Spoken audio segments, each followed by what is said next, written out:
two problems for the telecom industry: bad balance sheet, bad business. Bad balance sheet will get fixed for next 2 or 3 years, but bad business environment or a challenging business environment will not get fixed till the time Reliance Jio does not blink an eyelid. You can invest in the infrastructure, you can increase consumer service, but Indian consumer is not price sensitive, but very, very, very price sensitive. So which way the cookie is going to crumble? Will it be coming back to the incumbents, or there would be one dominant player who will be disruptive and will make sure that incumbents, they continue to suffer and suffer and suffer? Sanjay Kapoor joins us, Telecom Expert, and we've got Nitin Soni, who represents Fitch. Gentlemen, good morning and thank you for joining us. Sanjay, large commitment coming from the promoters of Idea Vodafone, large commitment coming from the Mittals. They are doing whatever it takes to fix the balance sheet, but fixing of the balance sheet is part A of the problem. The larger problem is part B, which is environment and pricing.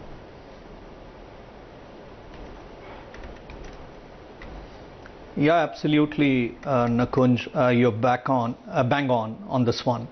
The good news is that now we are seeing the promoters pump in some monies into the company, and they're putting their monies where their mouth is. And I think that will give confidence to others in the industry and associated with the industry. However, India is not delineated from rest of the world. There are two key phenomenal changes that have hit the world. One is that there's a further consolidation of the industry across the globe, and now more and more countries you see there are only 3 players left, with one player really making money, the other one on the edge, and the third one really losing money. So no matter what size of balance sheet you have, the amount of money that you have to pump into the transformation on technologies is the same, and therefore the pressure on the second and the third companies is more than that on the number one leader in the market after market. That is one phenomena. The second phenomena is that no matter which part of the world, the amount of consumption of data is just increasing by leaps and bounds, and the data could grow 10x in every market, but the consumer is not willing to pay a proportionate increase in price for that additional consumption or a form factor change. Now that puts a lot of pressure on everybody, and therefore the buzzword across the globe is share, share, share.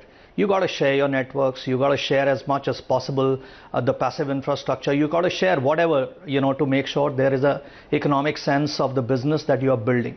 Now India, like I said, is not delineated. India has a further problem. The problem is that the challenger in the market is halfway through on his aspirations. He's not through on his aspirations. So if he lifts his foot from the paddle, that takes away his aspiration and makes things easier for the incumbents. So I don't see that happening in a hurry. I think he'll keep on pressing the paddle till he reaches his aspirations, because he has a well-funded balance sheet and he knows how to play this game to succeed. As far as the incumbents are concerned, they have again, two very big decisions to call on. One is to say, okay, they've raised this money this time. How long will this money last? Because they're playing a catch-up game on 4G and they're building up their networks. The customers across the globe, no matter what technology you use, they want a video-grade network which gives you an experience devoid of the technology that they use. And it could be indoors, outdoors, everywhere that that experience is required. The fact is that India cannot, with the existing investments on the cards, be sufficient to offer a world-class service to their customers on a perpetuity. This will last 2 years, 3 years, it's anybody's guess, but this is not going to last longer than that. And if the prices and the defunct business model does not reshape itself, there's no way there'll be cash flowing back into the business to enable them to invest, and therefore the deficit will have to be funded by somebody else. Now in that sort of a circumstance, your net debt to EBITDA can only get worsened, each time you raise some funds, because your EBITDA is not rising because of the price suppression that's there in the market. What are the choices available with the operators today who are competing? There are essentially 3 choices according to me. One is that they become a dumb pipe, and dumb pipe means they'll have the best access, in which case the revenues will come from subscription to these guys, and we know that customers not willing to pay for the incremental data that he's using proportionately. The second is become a smart pipe. But even if you become a smart pipe and you play in the ecosystem, what is the revenue stream? The revenue stream is still access. So the money that comes to the OTT players comes by way of valuations, not by way of EBITDAs necessarily in the short run. And therefore you don't partake in their value creation, and therefore you don't make money out of that. So it's very much, a business case that is yet to be, tested to say I can make money doing that. And the last one is you become a services provider, you become a digital platform, which is a non-option with the operators in the country for now, other than Jio probably. Yeah, you brought up some very interesting points, and I want to stick to the first one that you spoke of, that, with one player on top, it is definitely going to become a very difficult race for the other two. So, Nitin, in light of that, massive fundraising plans by these telcos, they're building their war chest, but is the fundraising by Vodafone and Airtel enough to fund the losses and investments?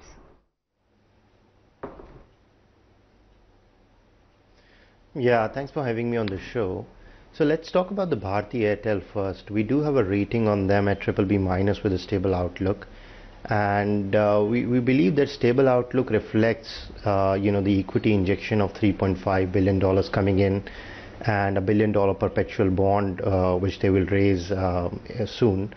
And we do also believe that they will raise another $3 billion, $1 billion out of the African IPO during the mid of this year, and another $2 billion from the sale of stake in Indus and Infratel merged entity.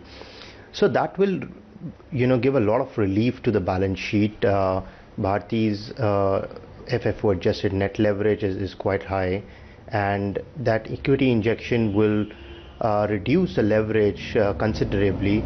And we do believe that after all these transactions, Bharti will be left with deferred spectrum liabilities in its Indian operations, and will have about $2 to $2.5 billion at its African entity, which will be quite comfortable. So, and if you talk about the Vodafone Idea, I think that entity is a bit stretched right now. They are losing revenue market share rapidly to Jio and Airtel as well. And, at the time of the merger, they said their combined revenue market share was about 40%. And last quarterly, they announced it was 32%. And our sense is that Jio and Airtel revenue market share right now is head-to-head about 32-33%, while Vodafone Idea will gradually come down to below 30%. So in that light, I mean, the $3.5 billion equity issuance which they have announced will be insufficient going forward, because they have to increase their capex as well. They have to at least invest about $3.5 billion plus annually on the capex to avoid any network congestion, and their EBITDA has fallen significantly. Their EBITDA is only $600 million plus, which means their net debt to EBITDA is quite high. So I think we would see some more stake sales or equity injections on the Vodafone Idea side, but I think if you talk about Bharti Airtel, they look comfortable at BBB- rating. Nitin, when you're considering debt, have you also done some work on cash flows and where the cash flows are headed for Bharti Airtel for next couple of years?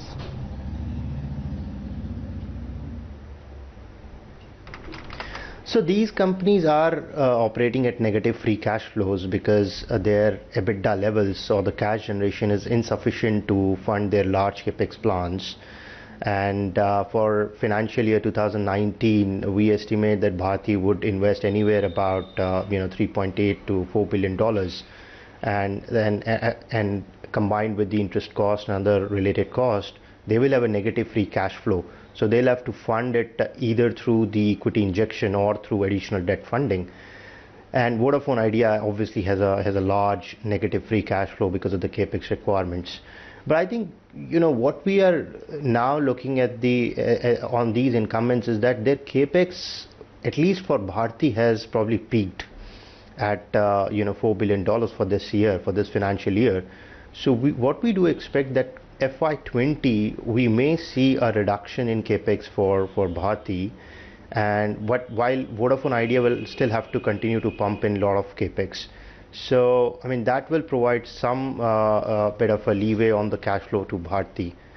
And Jio obviously continues to invest significantly, about $3.5 to $4 billion plus on capex. So I think barring the 5G capex, which will probably come in FY21, depending on when auctions will happen, I think the core capex for 4G has probably peaked now in the industry.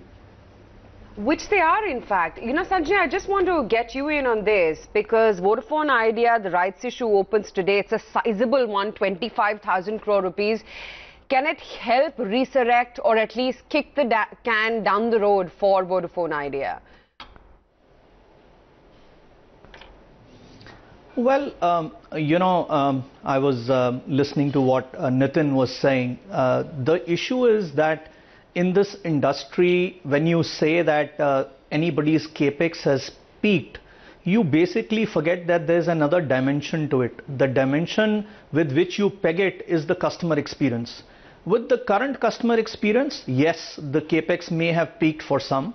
But if you look at that customer experience and say, is that sufficient? Is that what India needs to build to be globally competitive? I don't think so.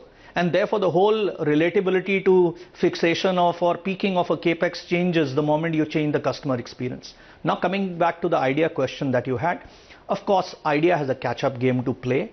They were slow on adopting 5G and having 5G experience all across the globe. And to catch up, they will have some war chest now available to start that journey. Will this be enough, for the next 3-4 years?